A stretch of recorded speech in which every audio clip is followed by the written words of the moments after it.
आपको एक इंसिडेंट बताती हूँ जिससे आपको पता चलेगा कि एक छोटी सी गलती हम सब पर कितनी भारी पड़ सकती है और हमें उसका कितना नुकसान उठाना पड़ सकता है। टीना, जो कि अपने ऑफिस से रिलेटेड किसी काम के लिए उसे कुछ प्रिंट आउट निकलवाने थे, जिसके लिए वो साइबर कैफे गई। अब साइबर कैफे जब वो गई तो प्रिंट आउट लेने में थोड़ा टाइम था, तो उससे लगा कि इतना प्रिंट आउट रेडी होता है, मैं अपना सोशल मीडिया अकाउंट चेक कर लेती हूँ और अपने ईमेल्स चेक कर लेती हूँ। तो वो उसने चेक वगैरह किए तो थोड़ा टाइम बीता और उसके प्रिंट आउट रेडी हो गए। अब वो फटाफट से अपने प्रिंट आउट कलेक्ट करने के लिए उठी और उसने ब्राउज़र को बंद कर दिया। अब जब वो प्रिंट आउट लेकर घर पहुंचती है तो थोड़ा टाइम बीतने के बाद उसके पास एक नोटिफिकेशन आता है उसके मोबाइल पर कि आपका जो सोशल मीडिया अकाउंट है उसका पासवर्ड रीसेट किया गया है।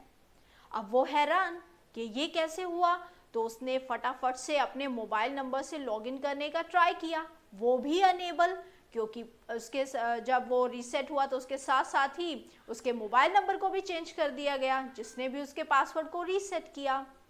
वो बहुत बुरी तरह से परेशान। अब कुछ टाइम और बीता और उसके बॉस का फ़ोन आया कि तुमने ऑफिस का जो कॉन्फिडेंशियल प्रोजेक्ट था उसके डॉक्यूमेंट्स को लीक कर दिया। अब वो और ज़्यादा परेशान, क्योंकि उसने तो ऐसा कुछ किया ही नहीं।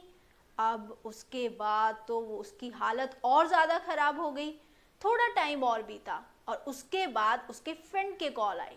उसके फ्रेंड ने उसे बताया कि तुम्हारा जो सोशल मीडिया, जो तुम्हारी प्रोफाइल है, जो पेज है, उस पर गलत तरीके की तस्वीरें और गलत तरीके की वीडियोस पोस्ट हो रही हैं। तो अब उसे कितनी शर्मिंदगी महसूस हुई। अब जो डॉक्यूमेंट लीक का जो आरोप उस पर लगा, उसकी वजह से उसकी जॉब भी गई और जो सोशल मीडिया पर जो गलत चीज़ें पोस्ट की गई, हालांकि वो उसने नहीं की है, किसी और ने की, उसकी वजह से उसको कितनी शर्मिंदगी भी हुई। अब उसके बाद अब उसके पास कोई रास्ता नहीं बचा था, वो पूरी तरह से कितना उसका नुकसान हुआ। तब उसने सोचा कि अब उसे साइबर क्राइम पुलिस की हेल्प लेनी ही पड़ेगी। तब वो साइबर क्राइम सेल गई और वहाँ पर उसने रिपोर्ट की। अब देखा, एक छोटी सी गलती कितनी भारी पड़ गई।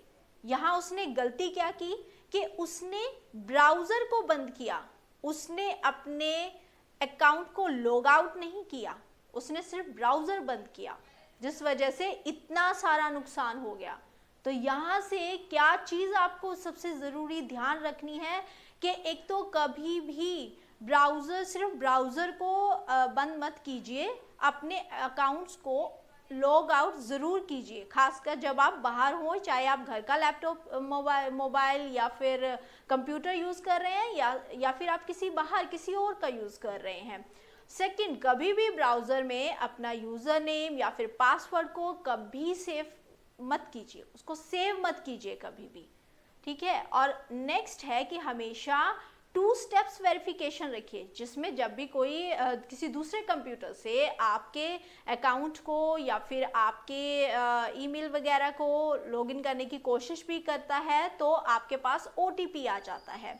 तो ये चीज़ें छोटी छोटी हैं, लेकिन इसको अगर आप इग्नोर करते हैं तो बहुत बड़ी मुश्किल में पड़ सकते हैं। तो ये देखा आपने, ये भी आइडेंटिटी थेफ्ट था, क्योंकि किसी के अकाउंट का इस्तेमाल करके जो गलत तस्वीरें यूज़ की गई और उसकी कॉन्फिडेंशियल डॉक्यूमेंट्स को यूज़ किया गया। तो इस तरीके से आपके आइडेंटिटी प्रूफ को चुरा कर, गलती हुई है, लॉग आउट नहीं किया, तो इतने ज़्यादा आपका नुकसान कोई कर सकता है। इसलिए बी केयरफुल और इन छोटे छोटे स्टेप्स का ध्यान रखिए।